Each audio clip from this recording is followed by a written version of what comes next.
नमस्कार दोस्तों, आपका शिक्षाविद सीताराम यूट्यूब चैनल में हार्दिक स्वागत है। इस वीडियो में है वो इससे पहले हम है जो वो टेबल है उसके बारे में बात कर चुके हैं। आगे का जो टॉपिक है वो रहेगा जंतुओं में रोग कारक जीवाणु, कि जंतुओं में रोग कारक जीवाणु के बारे में पढ़ेंगे। तो चलिए देखते हैं। अनेक सूक्ष्म जीव केवल मनुष्य और पौधों में ही रोग के कारक नहीं है। यानी सूक्ष्म जीव मतलब हमने पहले भी बात कर चुके हैं, जिन्हें नग्न आंखों की सहायता से नहीं देखा जा सकता, सूक्ष्मदर्शी यंत्र की सहायता से देखा जा सकता है, वो क्या कहलाते हैं? सूक्ष्म जीव कहलाते हैं। तो अनेक सूक्ष्म जीव केवल मनुष्य और पौधों में ही रोग के कारक। ऐसा नहीं है कि सूक्ष्म जीव है वो मनुष्य और पौधों को ही प्रभावित करते हैं, वे दूसरे जंतुओं में भी रोग उत्पन्न करते हैं। यानी जो सूक्ष्म जीव है वो दूसरे जंतुओं में भी रोग उत्पन्न करते हैं, जैसे गाय है, बकरी है, भेड़ है, भैंस है, उनमें भी करते हैं। उदाहरण के लिए एंथ्रेक्स रोग है, मनुष्य एवं मवेशियों में होने वाला भयानक रोग है, जो जीवाणु द्वारा होता है। गाय में खुर व मुंह का रोग वायरस द्वारा होता है। तो ये काफ़ी इंपॉर्टेंट है, आप इसको ध्यान रखिएगा। यानी एंथ्रेक्स रोग है, जो एंथ्रेक्स रोग है वो मनुष्य में भी होता है और मवेशियों में भी होता है। और ये जो एंथ्रेक्स रोग है ये जीवाणु जनित रोग है। किस प्रकार का रोग है? जीवाणु जनित। यानी एंथ्रेक्स रोग है जो जीवाणु और मनुष्य और मवेशियों में होता है। और एक गाय के अंदर आता है, खुर व मुंह का रोग आता है, वो वायरस द्वारा होता है। यानी उस रोग को कहते हैं खुरपक्का। जो खुर में होता है वो खुरपक्का, और जो मुंह में होता है वो मुंह पक्का कहलाता है, जो गायों में होता है। और ये एक वायरस जनित रोग है। तो ये भी आप ध्यान रखिएगा कि गाय में खुर खुर और मुंह में होने वाला भी एक रोग है, जो वायरस जनित रोग है, जिसे खुर में हो तो खुर पक्का और मुंह में हो तो मुंह पक्का कहते हैं। तो ये आप जरूर है वो ध्यान रखिएगा कि एंथ्रेक्स है जो मनुष्य और मवेशी दोनों में होता है। अब ये जो है ये भी इंपॉर्टेंट है। यानी रॉबर्ट कोच ने सन 1876 में बेसिलस एंथ्रेसिस नामक जीवाणु की खोज की, जो एंथ्रेक्स रोग का कारक है। यानी अभी हमने देखा है जो एंथ्रेक्स रोग है, कौन सा रोग है? एंथ्रेक्स। पहली बात जीवाणु जनित है। अब बात आती है कौन सा जीवाणु है, कौन सा जीवाणु है? तो जीवाणु का नाम है वो है बेसिलस एंथ्रेसिस। बेसिलस एंथ्रेसिस आप एक दो बार लिखोगे आपको याद हो जाएगा, बेसिलस एंथ्रेसिस। और इस जीवाणु की खोज है वो किसने की? रॉबर्ट कोच ने की। किसने की? रॉबर्ट कोच ने की। इस जीवाणु की खोज किसने की? रॉबर्ट कोच ने। यानी एंथ्रेक्स नामक रोग है जो मनुष्य और मवेशी दोनों में होता है, जीवाणुओं के द्वारा होता है। कौन सा जीवाणु है? बेसिलस एंथ्रेसिस है। और इसके जीवाणु की खोज है वो किसने की? रॉबर्ट कोच ने की। अब देखिए आपको याद करने का एक तरीका बताता हूँ। यानी कोच होता है ना, क्रिकेट के अंदर कोच होता है एक, यानी जो बॉलर है, बैट्समैन है, उनको ट्रेनिंग देने का काम करता है। तो क्रिकेट के अंदर एक कोच होता है। उस कोच ने क्या किया? एंथ्रे एंथ्रे को आप तोड़ के बनाना एंथ्रो थ्रो। थ्रो कहते हैं ना, स्टंप की ओर बॉल को फेंकना, थ्रो, है ना। तो कोच ने एन समय पे, हम कहते हैं ना एन टाइम पे, तो आपको थोड़ा सा ध्यान रखना, एन समय पे क्या मारा? थ्रो मारा। किस पे मारा? एक शीशी रखी हुई थी, शीशी यानी छोटी बोतल, उस शीशी से ध्यान रखना है शीश, उस शीशी से ध्यान रखना है शीश। तो उस कोच ने एन समय पे थ्रो मारा, किस पे? शीशी पे। शीश से ध्यान रखना है शीश। तो एंथ्रोसिस यानी एंथ्रेसिस, आप इसको थोड़ा है आपको हिंट मिल जाएगा तो याद हो जाएगा। कोच ने एन समय पे थ्रो मारा शीश पे, तो anthracis, bacillus anthracis. Robert Koch ने बेसिलस एंथ्रेसिस जीवाणु की खोज की, जो एंथ्रेक्स नामक, जो जिससे एंथ्रेक्स नामक रोग होता है। अब एंथ्रेसिस, इससे रोग आपको वैसे ही याद हो जाएगा, एंथ्रेक्स है। कौन सा रोग है? एंथ्रेक्स। तो आपको समझ में है वो आ गया होगा। तो यानी रॉबर्ट कोच ने 1876 के अंदर बेसिलस एंथ्रेसिस नामक जीवाणु की खोज की, जो एंथ्रेक्स नामक रोग का कारक है। उसके बाद है पौधों में रोग उत्पन्न करने वाले सूक्ष्म जीव। यानी पौधों में रोग उत्पन्न करने वाले कौन कौन से सूक्ष्म जीव है? अनेक सूक्ष्म जीव है। अनेक सूक्ष्म जीव है वो गेहूं, चावल, आलू, गन्ना, संतरा, सेब इत्यादि पौधों में रोग के कारक है। रोग के कारण फसल की उपज में क्या आ जाती है? कमी आ जाती है। यानी जैसे मान लो वही है कि अगर मनुष्य है, उसके कोई रोग हो जाता है, तो उसका विकास और वृद्धि है वो उतनी तेजी से नहीं होती है जितनी तेजी से जब वो स्वस्थ था उस समय हो रही थी। तो यानी चाहे मनुष्य हो चाहे पेड़ पौधे हो, अगर रोगग्रस्त हो जाएंगे तो वो हमें अच्छा रिजल्ट नहीं देंगे। तो उसी प्रकार पेड़ पौधे हैं, अगर रोगग्रस्त हो जाते हैं तो फसल की अच्छी पैदावार नहीं होगी, अर्थात फसल में क्या आएगी, कमी आएगी। तालिका 2.2 में कुछ पादप रोग दर्शाए गए हैं। कुछ रसायनों का प्रयोग करके इन सूक्ष्म जीवों पर नियंत्रण पाया जा सकता है।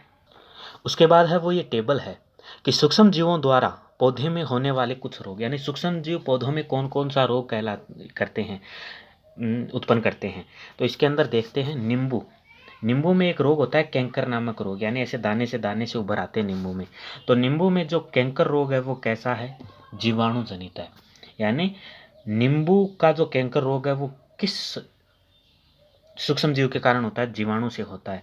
यानी आप ऐसे ध्यान रखिएगा कि नींबू है, नींबू को खा के हम आपा के वहाँ जीवा, नींबू ने खा के आपा जीवा, ऐसे आपको ध्यान रखना है। नींबू को खा के आपा जीवा, तो जीवा से क्या हो जाएगा, जीवाणु। और नींबू से ध्यान रखना, नींबू में कैंकर रोग है, जीवाणु जनित रोग है। और कैसे होगा, संचरण का तरीका वायु है। गेहूं की रस्ट है, उसमें ये पादप गेहूं के अंदर रोग पाया जाता है जो कवक जनित है। कैसा जनित है, कवक जनित है। यानी आप इसको याद कैसे करिएगा। और वायु, जिसका संचरण का तरीका है वायु और बीज है। गेहूं की रस्ट और सूक्ष्म जीव है कवक। तो इस कवक से आप ध्यान रखिएगा, बक, मारवाड़ी में कहते हैं ना कि तू बक, तेरे को क्या बोलना है, तो ये आप हटा दो, बक ध्यान रखना।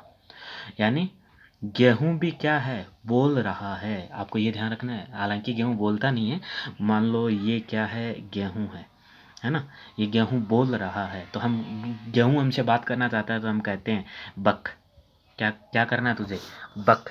तो गेहूं हमें क्या कर रहा है, गेहूं हमसे बात कर रहा है, तो हम कह रहे हैं, गेहूं को बोल रहे हैं बक, बोल तू क्या बकना चाहता है। तो गेहूं कवक, गेहूं की जो रस्ट रोग है वो कवक नामक सूक्ष्म जीव से होता है, यानी कवक से होता है।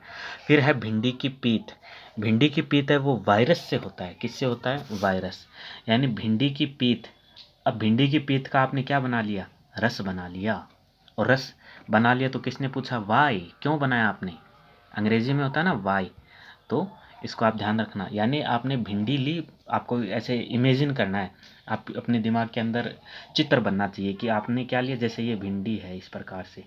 अब डायग्राम पे आप मत जाइएगा, ये भिंडी है, ये भिंडी ली और आपने उसका क्या बना लिया, उसके पीत का रस बना लिया। तो घर वालों ने कहा वाई, क्यों बनाया, तो वायरस, भिंडी की पीत है रोग, वो वायरस से होता है। और संचरण का माध्यम इसका कौन सा है, कीट है। तो मैं वापस आपको एक बार रिवाइज करवा देता हूँ। नींबू का कैंकर रोग, यानी नींबू को पी के हम क्या है, जीते हैं। तो जीवाणु और वायु संचरण का तरीका है। गेहूं की रस्ट, गेहूं हमसे बात करना चाहता है तो हमने क्या कहा, बक का बक, आपको ध्यान याद हो जाएगा। और वायु में बीज है। भिंडी की पीत, यानी आप बाजार से भिंडी लेके आए और उसका आपने रस बनाया, तो घर वालों ने कहा वाई, क्यों बनाया इसका रस, तो भिंडी की पीत है, वायरस जनित रोग है और कीट से इसका संचरण का तरीका है। फिर उसके बाद है वो है खाद्य विषाक्तन। यानी ये जो हिंदी में नाम है ना, खाद्य विषाक्तन, ये शायद आपने पहली बार सुना होगा, लेकिन फूड पॉइजनिंग आपने एक नाम है वो काफ़ी बार सुना है। जब भी मान लो मनुष्य हो, जीव जंतु हो, अगर अपच हो जाती है, उल्टियाँ शुरू हो जाती है ना, शरीर में ग्लूकोज की कमी आ जाती है, शरीर में पानी की कमी आ जाती है, उल्टियाँ होना शुरू हो जाती है, तो आपने डॉक्टर को कहते हुए ये सुना होगा कि इसे फूड पॉइजनिंग हो गया, फूड पॉइजनिंग हो गया, यानी खाद्य विषाक्तन हो गया। उसे हिंदी में कहते हैं खाद्य विषाक्तन। यानी उसके अंदर क्या होता है, जैसे खाना है ना, वो सही ढंग से पचता नहीं है और उससे हमें उल्टियाँ होने लगती है। तो फूड पॉइजनिंग आपने जो शब्द है वो ज़रूर सुना होगा, चाहे खाद्य विषाक्तन ना सुना हो। कभी कभार क्या होता है कि हम इंग्लिश वर्ड है वो उसका ज़्यादा प्रचलन में होता है, उस वजह से हमें इंग्लिश वर्ड है वो अगर हमें बता दे तो हम समझ जाते हैं, लेकिन कभी कभी उसका हिंदी है वो हमें पता नहीं होता है। ठीक वैसा ही यहाँ है, खाद्य विषाक्तन हिंदी में कहते हैं, फूड पॉइजनिंग है वो अंग्रेजी के अंदर इसको कहते हैं। बुजोन के एक मित्र ने उसे एक पार्टी में आमंत्रित किया, बुलाया, वहाँ उसने अनेक प्रकार के व्यंजन खाए। घर आने पर उसे वमन यानी उल्टी होने लगी। यानी खाना खाया, अपच हो गई, उल्टी होना शुरू हो गया। उसे अस्पताल ले जाएगा और डॉक्टर ने बताया कि यह खाद्य विषाक्तन के कारण होने वाली स्थिति है। यानी इसे डॉक्टर ने कहा कि फूड पॉइजनिंग हो गया। अब यहाँ पे डॉक्टर कह रहा है कि खाद्य विषाक्तन, हालांकि है, ऐसा शब्द आपने पहली बार सुना है कि डॉक्टर ने ये कहा है ना। लेकिन हालांकि ये हमें समझाने के लिए बात है वो हो रही है। आगे है सूक्ष्म जीवों द्वारा संदूषित, यानी सूक्ष्म जीव क्या करते हैं, भोजन को दूषित करते हैं। दूषित करने से खाद्य विषाक्तन हो जाता है। ये है होता क्यों है, जब हम दूषित भोजन ग्रहण कर लेते हैं। फूड पॉइजनिंग क्यों होती है, जब हम दूषित भोजन ग्रहण कर लेते हैं। और भोजन दूषित कैसा होता है, सूक्ष्म जीव उन्हें खराब कर देते हैं। तभी तो कहते हैं ना, भोजन को ढक के रखना चाहिए। हमारे भोजन में उत्पन्न होने वाले सूक्ष्म जीव कभी कभी विषैले पदार्थ उत्पन्न करते हैं। और वो सूक्ष्म जीव क्या करेंगे, भोजन के अंदर विषैले पदार्थ उत्पन्न करेंगे और यह भोजन को क्या बना देंगे, जहरीला बना देंगे। जिससे सेवन में व्यक्ति भयंकर रूप से रोगी हो सकता है, अथवा कभी कभी उसकी है वो मृत्यु भी हो सकती है। अतः यह आवश्यक है कि हम भोजन को सहदूषित होने से बचाएं। तो जो फूड पॉइजनिंग है, फूड पॉइजनिंग इस वजह से होता है कि यदि हम सहदूषित भोजन ग्रहण कर ले, जिससे मनुष्य में उल्टियां होना शुरू हो जाती है, उसके दस्त होना शुरू हो जाते हैं, शरीर में पानी की कमी हो जाती है और कभी कभी हो सकता है उसकी मृत्यु भी हो जाए। तो इसलिए हमें भोजन को दूषित नहीं होने देना चाहिए, यानी भोजन को ढककर वगैरह ऐसा रखना चाहिए। अर्थात उस भोजन का परिरक्षण हमें करना चाहिए, जिससे हम फूड पॉइजनिंग से बच सकें। अब है वो है खाद्य परिरक्षण। खाद्य से मतलब जो भोजन है ना, उसका परिरक्षण मतलब उनकी सुरक्षा हम किस प्रकार से कर सकते हैं, उसको दूषित होने से किस प्रकार से बचा सकते हैं। जैसे मैं आपको एक दो पॉइंट के माध्यम से समझाऊं कि अभी गर्मियों का मौसम चल रहा है। इस मौसम के अंदर क्या है कि अगर हम कोई सब्जी वगैरह है ना, सब्जी वगैरह है, सुबह की सब्जी है, वो यदि हम बाहर रख देते हैं और शाम तक वो क्या हो जाती है, खराब हो जाती है। अब वो सब्जी खराब ना हो इसके लिए हम क्या करेंगे, फ्रिज के अंदर रख देंगे। फ्रिज के अंदर ऐसा क्या होता है कि सब्जी है वो लंबे समय तक चल जाती है, क्योंकि फ्रिज के अंदर जो टेम्परेचर होता है वो कम होता है। फ्रिज के अंदर क्या होता है, टेम्परेचर कम होता है, और टेम्परेचर कम होने के कारण उस भोजन के अंदर सूक्ष्म जीव है वो वृद्धि नहीं कर पाते हैं। और वृद्धि नहीं कर पाने के कारण वो फ्रिज के अंदर रखा भोजन है वो लंबे समय तक कैसा रहता है, शुद्ध भोजन रहता है। तो इसलिए हमने क्या किया, हमने उस भोजन को फ्रिज के अंदर रखकर उस खाद्य पदार्थ का परिरक्षण किया है। और कभी कभी क्या होता है, चीनी डालकर कर देते हैं, नमक डालकर है वो किसी भोजन का परिरक्षण कर देते हैं। तो खाद्य पदार्थ का परिरक्षण यानी भोजन का परिरक्षण है वो अनेक प्रकार से किया जा सकता है। अब वही प्रकार हमें पढ़ना है कि कैसे कैसे हम खाद्य पदार्थ है उसका परिरक्षण कर सकते हैं। तो चलिए, अध्याय 1 में हमने खाद्य बीजों के परिरक्षण एवं भंडार के उपाय के विषय में पढ़ा था। हम पके हुए भोजन का घर पर परिरक्षण किस प्रकार करते हैं, यानी जो पका हुआ भोजन है उसकी वो दूषित होने से बचाते हैं, वो किस किस तरीके से हम बचाते हैं। आप जानते हैं कि खुले नम स्थान पर यदि रखी ब्रेड पर कवक आक्रमण कर देते हैं, यानी हल्की नमी है वहाँ ब्रेड रख देते हो तो उसके अंदर क्या आ जाती है, जैसे मारवाड़ी में बूफण कहते हैं, वो आ जाती है हरे हरे रंग की। तो वो क्या हुआ, कवक की वजह से वैसा हो गया। सूक्ष्म जीव हमारे भोजन को दूषित कर देते हैं। संदूषित भोजन से दुर्गंध आने लगती है। बिल्कुल है, अगर भोजन खराब है कि नहीं है वो हम पता कैसे लगाते हैं, सूंघ कर और चख कर लगाते हैं कि ये भोजन है वो खराब हुआ या नहीं हुआ। यदि दुर्गंध आती है, बेस्वाद हो जाता है, तो हम कहते हैं कि भोजन है वो खराब हो गया है। संदूषित भोजन से दुर्गंध आने लगती है, इसका स्वाद भी खराब हो जाता है तथा रंग रूप में भी परिवर्तन आ सकता है। क्या भोजन का संदूषण एक रासायनिक प्रक्रिया है, यानी भोजन का खराब होना क्या एक रासायनिक प्रक्रिया है। पहले ने कुछ आम खरीदे परंतु कई दिनों तक वह उन्हें नहीं खा पाई और बाद में उसने देखा कि वे सड़ गए, परंतु वह जानती है कि उसकी दादी द्वारा बनाया गया अचार, आम का अचार काफ़ी समय तक खराब नहीं होता है। वह भ्रमित है। आइए हम खाद्य परिरक्षण के कुछ सामान्य तरीकों का अध्ययन करें जिनका उपयोग हम अपने घरों में करते हैं। हमें इन्हें सूक्ष्म जीवों से बचाव के लिए उपाय करना चाहिए। यानी अचार, जो आम का अचार है वो लंबे समय तक चल जाता है, लेकिन सब्जी है नॉर्मल आप बना के रख दो शाम तक या अगले दिन तक है वो खराब हो जाती है। तो ऐसा क्यों होता है। तो अब देखो, रासायनिक उपाय। नमक एवं खाद्य तेल का उपयोग सूक्ष्म जीवों की वृद्धि रोकने के लिए सामान्य रूप से किया जाता है। नमक होता है ना। अब आपका ये यहाँ क्वेश्चन है, मैं ये क्वेश्चन छोड़ रहा हूँ जिसका आंसर आपको कमेंट बॉक्स में करना है। ये जो नमक है, इसका रासायनिक सूत्र क्या है, इसका रासायनिक सूत्र क्या है इस नमक का, ये आपको कमेंट करना है। जैसे मैं आपको बता दूं कि साइंस के अंदर पानी है, पानी को हम H2O के द्वारा दिखाते हैं। तो इस नमक का रासायनिक सूत्र क्या है? आप ज़रूर कमेंट है वो इसको करिएगा कि नमक का रासायनिक सूत्र क्या है। एवं अब देखिए, नमक एवं खाद्य तेल का उपयोग सूक्ष्म जीवों की वृद्धि रोकने के लिए सामान्य रूप से किया जाता है ना। नमक और तेल का उपयोग ज़्यादातर सूक्ष्म जीवों की वृद्धि रोकने के लिए किया जाता है, अतः इन्हें परिरक्षक कहते हैं।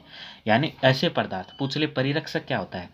ऐसे पदार्थ जिनका उपयोग सूक्ष्म जीवों की वृद्धि रोकने के लिए सामान्य रूप से किया जाता है, उन्हें परिरक्षक कहते हैं। तो यहाँ से आपको अंडरलाइन करना है, ऐसे पदार्थ जिनका उपयोग सूक्ष्म जीवों की वृद्धि रोकने के लिए सामान्य रूप से किया जाता है, वो पदार्थ क्या कहलाते हैं? परिरक्षक कहलाते हैं। जैसे नमक है, खाद्य तेल है। आगे हैं, हम नमक अथवा खाद्य अम्ल का प्रयोग अचार बनाने में करते हैं जिसमें सूक्ष्म जीवों की वृद्धि नहीं होती है। सोडियम बेंजोइट, सोडियम मेटाबाइसल्फाइट, यानी सोडियम बेंजोइट और सोडियम मेटाबाइसल्फाइट सामान्य परिरक्षक है। इनके आप नाम ध्यान रखिएगा, बेंजोइट और मेटाबाइसल्फाइट। ये थोड़े से आप एक दो बार इस शब्द को तोड़िएगा, मेटा बाई और सल्फाइट, और वो है सोडियम बेंजोइट। जैम एवं स्क्वैश बनाने में इन रसायनों का उपयोग इन्हें दूषित होने से बचाता है। अब है, नमक द्वारा परिरक्षण किस प्रकार किया जाता है? यानी नमक है वो भोजन को दूषित होने से बचाता है, किस प्रकार बचाता है? सामान्य नमक का उपयोग मांस एवं मछली के परिरक्षण के लिए काफी लंबे अरसे से किया जा रहा है। जीवाणु की वृद्धि रोकने के लिए मांस अथवा मछली को सूखे नमक से ढक देते हैं। यानी जैसे कोई मांस है या मछली है, वो जल्दी से खराब ना हो तो उसे हम क्या कर देते हैं, सूखे नमक से यदि ढक देते हैं तो वो लंबे समय तक सुरक्षित रहती है। नमक का उपयोग आम, आंवला, इमली के परिरक्षण में भी किया जाता है। नमक का उपयोग है वो किसके लिए किया जाता है? आम, आंवला और इमली के परिरक्षण के लिए भी किया जाता है। जैसे नींबू का अचार होता है ना, नींबू का अचार डालते हैं तो उसमें क्या डालते हैं? मुख्यतः नमक ही होता है, और नमक ही क्या करता है, उस नींबू के अचार का परिरक्षण करता है। तो नमक का उपयोग भी परिरक्षण के अंदर किया जाता है, और परिरक्षण क्या होता है? उस पदार्थ को दूषित होने से बचाता है। चीनी द्वारा परिरक्षण किस प्रकार करते हैं? जैम, जेली, स्क्वैश का परिरक्षण चीनी द्वारा किया जाता है। चीनी के प्रयोग से खाद्य पदार्थों की नमी में कमी आती है, जो दूषित करने वाले जीवाणुओं की वृद्धि को नियंत्रित करता है। यानी चीनी भी क्या करेगी? दूषित करने वाले जीवाणुओं की वृद्धि में नियंत्रित करेगी। अब है तेल एवं सिरका। सिरका है वो एसिटिक एसिड के अंदर पाया जाता है, जो अचार के अंदर डाला जाता है। तेल एवं सिरके का उपयोग अचार को दूषित होने से बचाने में किया जाता है, क्योंकि इसमें जीवाणु जीवित नहीं रह सकते। सब्जियां, फल, मछली, मांस का परिरक्षण इस विधि द्वारा किया जाता है। यानी नमक है, चीनी है, तेल है, सिरका है, इनका उपयोग किसमें किया जाता है? खाद्य पदार्थों के परिरक्षण के अंदर किया जाता है। नेक्स्ट है वो है गर्म एवं ठंडा करना। आपने अपनी माँ को दूध उबाल कर रखते हुए देखा होगा। उबालने से अनेक सूक्ष्म जीव है वो नष्ट हो जाते हैं, इसी प्रकार हम अपना भोजन रेफ्रिजरेटर में रखते हैं, क्योंकि कम ताप सूक्ष्म जीवों की वृद्धि को रोकता है। बिल्कुल है, जो इसके अंदर कम टेम्परेचर है ना, वो क्या करता है? सूक्ष्म जीवों की वृद्धि को रोकता है। ये मैं आपको पहले भी बता चुका हूँ। फ्रिज के अंदर इसीलिए रखते हैं, टेम्परेचर कम होता है, जीवाणु वृद्धि नहीं कर पाते हैं, इसलिए फ्रिज के अंदर रखा भोजन है वो लंबे समय तक शुद्ध रहता है। आगे है, थैलियों में आने वाला, ये जो है वो पूछ रहा है कि थैलियों में आने वाला दूध संदूषित क्यों नहीं होता है, खराब क्यों नहीं होता है? मेरी माँ ने बताया यह दूध पाश्चरीकृत है। अब ये पाश्चरीकरण क्या है? देखिए, मैं आपको पहले समझा देता हूँ कि पाश्चरीकरण क्या है। यानी जैसे दूध की पैकिंग करने से पहले क्या किया जाता है कि दूध को 65-70 डिग्री सेंटीग्रेड पर, दूध है उसको 65 से 70 सेंटीग्रेड के तापमान पर क्या किया जाता है? उसे गर्म किया जाता है दूध को, फिर उसे ठंडा किया जाता है। वापस उस दूध को ठंडा करने के बाद वापस उस दूध को 65 से 70 सेंटीग्रेड तापमान पर उसे गर्म किया जाता है। इस प्रकार दूध को गरम ठंडा है वो 3-4 बार करके फिर उस दूध को है वो पैक किया जाता है। उस दूध को 65 से 70 डिग्री सेंटीग्रेड तापमान पर गरम कर ठंडा करना, ये प्रक्रिया ही क्या कहलाती है? पाश्चरीकरण कहलाती है। और ऐसे 3-4 बार ये प्रक्रिया दोहरा के फिर दूध को पैकिंग किया जाता है, ताकि दूध है वो लंबे समय तक है वो खराब ना हो। और आपने यदि जो दूध की जो पॉलीथीन आती है उस पर ध्यान से पढ़ाओ तो कि उस पर लिखा आता है कि पाश्चरीकृत दूध, पाश्चरीकृत दूध। और पाश्चरीकृत का मतलब है उसके अंदर दूध को पैकिंग करने से पहले उसे 65 से 70 डिग्री सेंटीग्रेड तापमान पर उसे गर्म करके ठंडा कर किया जाता है, और ऐसा है वो 2-3 बार किया जाता है, फिर उसे पैकिंग किया जाता है। वो प्रक्रिया कहलाती है पाश्चरीकरण। तो देखते हैं, पाश्चरीकृत दूध को बिना उबाले इस्तेमाल किया जा सकता है क्योंकि यह सूक्ष्म जीवों से मुक्त होता है। इसके लिए दूध को 70 डिग्री सेंटीग्रेड पर 15 से 30 सेकंड के लिए गर्म करते हैं, फिर एकाएक ठंडा कर उसका भंडारण कर लेते हैं। ऐसा करने से सूक्ष्म जीव की वृद्धि रुक जाती है। इस प्रक्रिया की खोज लुईस पाश्चर नामक वैज्ञानिक ने की थी, इसलिए इसे पाश्चरीकरण कहते हैं। वेरी इंपॉर्टेंट है कि इसे पाश्चरीकरण क्यों कहते हैं, क्योंकि इस प्रोसेस की खोज लुईस पाश्चर नामक वैज्ञानिक ने की थी, इसलिए इस प्रोसेस को पाश्चरीकरण कहते हैं। इसलिए इस प्रोसेस को क्या कहते हैं, पाश्चरीकरण। तो मैं पाश्चरीकरण आपको एक बार वापस है बता देता हूँ, यानी दूध को 65 से 70 डिग्री तापमान पर गर्म करना, फिर ठंडा करना, फिर वापस गर्म करना, फिर ठंडा करना, ऐसा 2-3 बार दोहराया जाता है और उसके बाद है वो दूध को पॉलीथीन के अंदर पैक किया जाता है। तो उस प्रोसेस को कहते हैं पाश्चरीकरण। क्यों कहते हैं, क्योंकि यह जो प्रोसेस है, इस प्रोसेस की जो खोज है वो लुई पाश्चर नामक वैज्ञानिक ने की थी, इसलिए इसे पाश्चरीकरण है वो कहते हैं। उसके बाद है आगे भंडारण एवं पैकिंग। उसके बाद है भंडारण एवं पैकिंग। आजकल मेवे तथा सब्जियों भी वायुरोधी सील किए गए पैकेटों में बेचे जाते हैं, जिससे सूक्ष्म जीवों की सुरक्षा होती है। बिल्कुल, उसमें पैकिंग करने से पहले उस पॉलीथीन के अंदर जो भी वायु है, जो भी हवा है, उस हवा को क्या है बाहर निकाल दिया जाता है, ताकि उसके अंदर यदि हम कोई भी खाद्य पदार्थ डालते हैं तो वो लंबे समय तक क्या हो, सुरक्षित हो। अब आपको मैं एक सवाल देता हूँ जिसका आंसर आपको कमेंट बॉक्स में करना है कि जो चिप्स के पैकेट आते हैं, किसके पैकेट आते हैं, चिप्स के पैकेट, उस चिप्स के पैकेट में जो हवा आती है, जो हवा आती है वो हवा कौन सी है, यानी हवा या जो गैस आती है वो कौन सी गैस उस चिप्स के पैकेट में भरी रहती है, वो आपको कमेंट करना है कि ये गैस है वो उस चिप्स के पैकेट में भरी रहती है। अब मैं ये बता देता हूँ वो भरी क्यों होती है। वो भरी इसलिए होती है ताकि वो गैस क्या करती है कि उस पैकेट के अंदर जो भी खाद्य पदार्थ है उसका ऑक्सीजन से संपर्क हटाती है, यानी वो गैस निष्क्रिय होती है। उसकी उपस्थिति में जो सूक्ष्म जीव है वो वृद्धि नहीं कर पाते हैं। यदि सूक्ष्म जीव वृद्धि नहीं कर पाएंगे तो जो उसके अंदर खाद्य पदार्थ है वो लंबे समय तक क्या रहेगा, शुद्ध रहेगा, यानी सुरक्षित रहेगा। इसलिए उसके अंदर गैस भरना भी क्या है, अनिवार्य है। अब वो कौन सी गैस भरी रहती है वो आप कमेंट है वो ज़रूर करिएगा। उसके बाद आता है नाइट्रोजन स्थिरीकरण क्या है, जो एक वेरी इंपॉर्टेंट है। इसको हम नेक्स्ट वीडियो में करेंगे और मैं आपको इसको अच्छे से समझाऊंगा ताकि आपको बार बार है इसको पढ़ने की आवश्यकता ना पड़े। तो दोस्तों इस वीडियो में इतना ही। मुझे उम्मीद है यदि मेरा पढ़ा हुआ आपको समझ में आ रहा है तो वीडियो को प्लीज़ ज़्यादा से ज़्यादा लाइक करिएगा, शेयर करिएगा और अपने दोस्तों के बीच शेयर करिएगा। यदि आपने चैनल को सब्सक्राइब नहीं कर रखा है तो सब्सक्राइब करिएगा, इससे हमारा है वो हौसला बढ़ता है, हम भी कार्य और अच्छा करने के लिए प्रेरित होते हैं। और किसी साथी का है वो कमेंट आया था, उस वजह से है मैंने वापस वीडियो है वो बनाना है स्टार्ट कर दिए। तो मिलते हैं नेक्स्ट वीडियो में। जय हिंद, जय भारत।